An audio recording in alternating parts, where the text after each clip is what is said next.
We provide you the platform to turn your dreams into reality. Give wings to your aspirations with KR Mangalam University. शुरुआत बड़ी खबर के साथ। White house में Trump और Zelensky की मुलाकात जारी है। पुतिन के साथ बातचीत के लिए तैयार। ये बड़ी खबर आपको बता रहे हैं।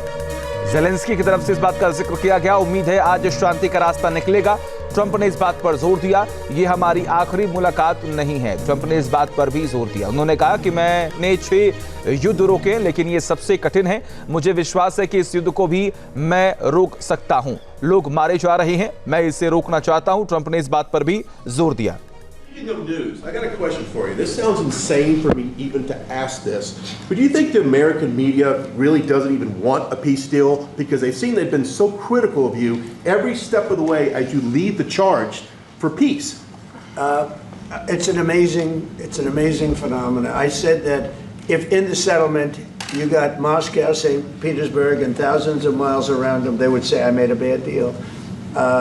The level of hatred and animosity is incredible. Not with all. I mean, we have great people up here. We also have terrible people up there that I think are told what to say. But, you know, in solving all of these wars, they don't even write about it. You know, I saw major wars. I saw wars that have been going on for 31, 35, and 37, and a couple of quicker ones. One that was going to go into a full-blown deal very quickly. You know what the one I'm talking about. It was a big one. But they don't even write about that. No matter what I do, no matter what, and you know, this is not anything to do with you. It's probably to your advantage in a certain way. But no matter what I do, no matter what deal I make, from my standpoint, you'll come out good. Maybe President Putin will come out good. But they'll say, Trump was absolutely horrible. It's just it. And I've lived with that for a long time. I've lived with it since just before the first election. I used to get great publicity. Now I get the worst publicity anyone's ever gotten in office, but I won in a landslide, so that people understand. They're the only ones that count, ultimately. But I've also had great reporters. I've had journalists that are very good. But it's very sad when you do the right thing. As an example, they said, because of the fact that Vladimir Putin came to American soil, this was a tremendous defeat for Donald Trump. No, it was really wonderful that he did it. It was a hard thing for him to do, to be honest with you. It was the opposite of what they said, but they said it. Now, if he didn't come, they'd say that was also bad for Trump. You know, there's no way. And there's just a great dishonesty of the press, and I think that's why it's lost its credibility. You know, its credibility is at an all-time low. We have a thing going on right now in D.C. We went from the most unsafe place anywhere to a place that now friends are calling me up, Democrats are calling me up, and they're saying, sir, I want to thank you. My wife and I went out to dinner last night for the first time in 4 years, and Washington, D.C. is safe, and you did that in 4 days. I'll tell you, it's safe. I had another friend of mine, he has a son who's a great golfer, he's on tour, and he came in 4th yesterday in the big tournament where Scotty Scheffler made the great shot. And he said his son is going to dinner in Washington, D.C. tonight. I said, would you have allowed that to happen a year ago? He said, no way, no way. He said, what you've done is incredible. And I think the people realize it. But the press says, he's a dictator, he's trying to take over. No, all I want is security for our people. But people that haven't gone out to dinner in Washington, D.C. in 2 years are going out to dinner, and the restaurants the last 2 days were busier than they've been in a long time. Thank you. I walked around yesterday with MTG. If you could walk around with D.C. with MTG and not be attacked, the city is safe. Yes. Thank you, Mr. President. Last week you warned of what you called severe consequences if a 30-day ceasefire or any type of ceasefire were not agreed to by Russia. Will there be severe consequences? Does that change because you've been I don't meeting think you with need a President ceasefire. You know, if you look at the 6 deals that I settled this year, they were all at war. I didn't do any ceasefires. And I know that it might be good to have, but I can also understand strategically why, well, you know, one country or the other wouldn't want it. You have a ceasefire and they rebuild and rebuild and rebuild, and, you know, maybe they don't want that.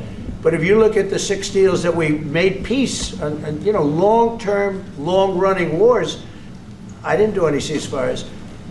I like the concept. You know, I like the concept of a ceasefire for one reason, because you'd stop killing people immediately, as opposed to in 2 weeks or 1 week or whatever it takes. But we can work a deal where we're working on a peace deal while they're fighting. They have to fight. I wish they could stop. I'd like them to stop. But strategically, that could be a disadvantage for one side or the other. But all of these deals I made without even the mention of the words ceasefire. President Zelensky, Can you explain the decision to offer Ukraine Article 5 like security guarantees, but stop short of pushing for their full membership? Yeah, well, we haven't done anything on that yet. If you look back and you go back long before President Putin, it was always a statement that they would never allow Ukraine into NATO. So that was a statement that was made, but we haven't discussed any of that yet. We're going to be discussing it today, but we will give them very good protection, very good security. That's part of it. And the people that are waiting for us, they are, I think they're very like-minded. They want to help out all. Thank you, President. Thank you, President Trump. Are you disappointed there's no ceasefire, Mr. President? The United States has already given hundreds of billions of dollars to this war effort in Ukraine. Biden. At best, it is a stalemate, and the killing continues. So, President Trump, how much more is the United States willing to give Ukraine? And President Zelensky, how much more do you want?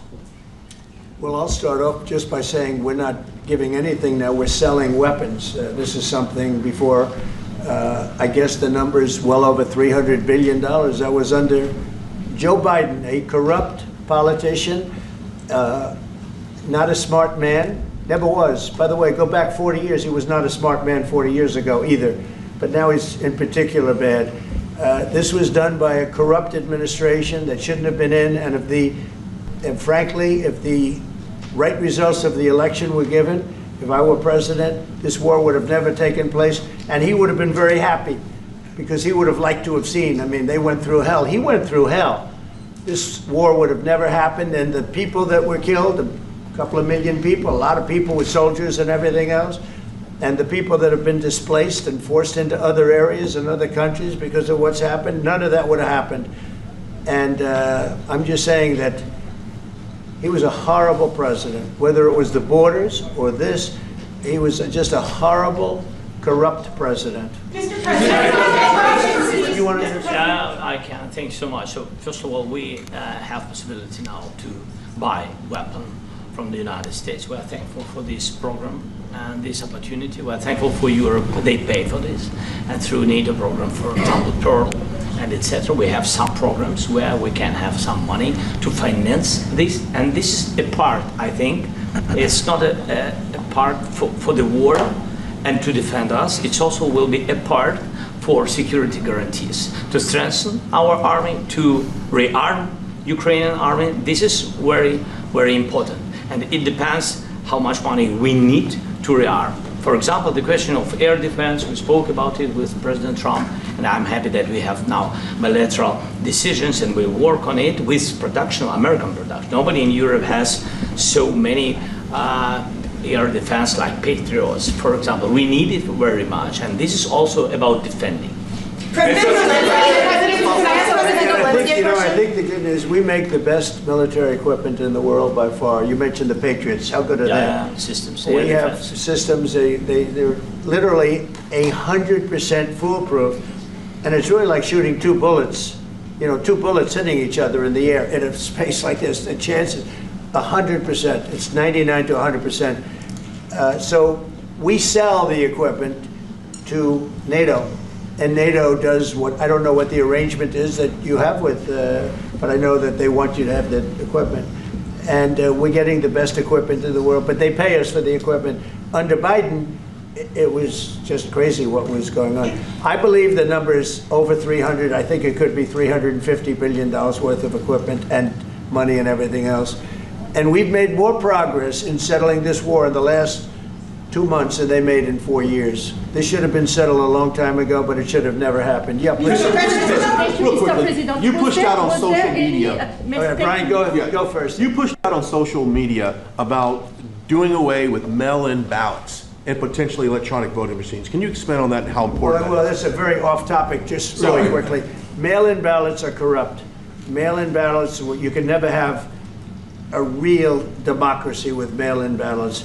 And we, as a Republican Party, are going to do everything possible that we get rid of mail-in ballots. We're going to start with an executive order that's being written right now by the best lawyers in the country to end mail-in ballots because they're corrupt.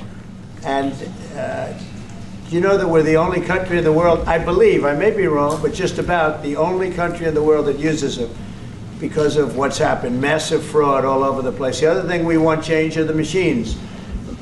For all of the money they spend, it's approximately 10 times more expensive than paper ballots. And paper ballots are very sophisticated with the watermark paper and everything else. We would get secure elections. We'd get much faster results. The machines, I mean, they say we're going to have the results in 2 weeks. With paper ballots, you have the results that night. Most people, but most people, many countries use paper ballots. It's the most secure form. So between paper ballots, very, very important, paper ballots, and I think maybe even more important, the mail-in voting. We're going to end mail-in voting. It's a fraud. If you have mail-in vote, even Jimmy Carter with this commission, they set it up. He said the one thing about mail-in voting, you will never have an honest election if you have mail-in. And it's time that the Republicans get tough and stop it because the Democrats want it. It's the only way they can get elected. Because with men and women's sports and with transgender for everybody and open borders and all of the horrible things, and now the new thing is they love crime. They're fighting me on the fact that I've made Washington, D.C. safe. We're not going to get mugged, beaten up, or killed like all the people you've been watching get so badly hurt. I'm glad, I hate to take your time with this, but I'm glad you asked me that question. Sorry. We're going to stop mail-in ballots because it's corrupt. You know, when you go to a voting booth and you do it the right way and you go to a state that runs it properly, you go in, they even ask me, they asked me for my license plate, for identity. I said, I don't know if I have it. They said, sir, you have to have it. I was very impressed, actually. But it's very hard to cheat with mail-in voting. As you know what happens in California, it's so corrupt, where some people get 5, 6, 7 ballots delivered to them. Now, we got to stop mail-in voting, and the Republicans have to lead the charge. The Democrats want it because they have horrible policy. If you have mail-in voting, you're not going to have many Democrats get elected. That's bigger than anything having to do with redistricting, believe me. And the Republicans have to get smart. We're not going to have a country. I said for a long time at rallies, you need borders and you need free and fair elections. Those two things, otherwise you don't have. We have strong borders now. In 90 days, Mr. President, we didn't have 0 in 3 months. Not one person came in illegally into our country. In fact, even I find that hard to believe, but it's run by a little bit of a liberal group that put out the numbers, so I guess it's, but 0, 0, and 0. You go back a year ago, 2 years ago, 3 millions of people poured into our country. It was terrible. Thank you very much. What security guarantees do you need from President Trump to be able to make a deal? Is it American troops, intelligence, equipment? What is it? Everything. And really, it includes 2 parts. First, strong Ukrainian army. That's what I began to discuss with your colleagues. And it's a lot about weapon and then people and training missions and intelligence. And second, we will discuss with our partners. It depends on the big countries, on the United States, on a lot of our friends. And Mr. President, are you going to commit American troops to that NATO-like protection in order to get President Zelensky to a deal today? Well, I don't know if you define it that way, but NATO-like, I mean, we're going to give, we have people waiting in another room right now. They're all here from Europe, biggest people in Europe, and they want to give protection. They feel very strongly about it, and we'll help them out with that. I think it's very important. I think it's very important to get the deal done. You've been involved with the peacekeeping in Ukraine since your first day in the administration. What would you say to the Ukrainian people right now who are suffering under the Russian attacks and hoping that the American people will stand with them? Well, I know Ukrainian people. I've known many over the years. They're great people. They're smart, they're energetic, they love their country. I mean, they love their country, and we want to get this war ended. That's all I can do. I love the Ukrainian people, but I love all people. I love the Russian people. I love them all. I want to get the war stopped. Very important. Mr. President, was there any aspect of your discussion with Vladimir Putin that left you disappointed? Look, we just spoke to, I was just telling the president, I just spoke to President Putin indirectly, and we're going to have a phone call right after these meetings today. And we may or may not have a trilat. If we don't have a trilat, then the fighting continues. And if we do, we have a good chance. I think if we have a trilat, there's a good chance of maybe ending it. But he's expecting my call when we're finished with this meeting. Thank you very much, everyone. जहाँ भक्ति है हर शब्द में, कथाओं में छुपे हैं दिव्य रहस्य और ज्योतिष देता है जीवन को दिशा। धर्म से जुड़ी हर बातों को जानने के लिए हमारे चैनल स्तुति को सब्सक्राइब करें। चैनल पर जाने के लिए इस लिंक पर क्लिक करें।